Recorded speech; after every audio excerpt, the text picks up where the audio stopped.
శ్రమలలో బహుశ్రమలలో ఆదరణ కలిగించెను.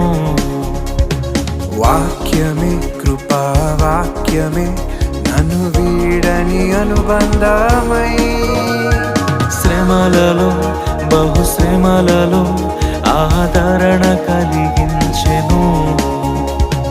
వాక్యమే కృపా వాక్యమే నన్ను వీడని అనుబంధమై, నీ మాటలే జలధారలై సంతృప్తినిచ్చెను. నీ మాటలే ఔషధమై కాయములు కట్టెను. నీ మాటే మధురం కరుణించే యేసయ్యా, నీ కోసమే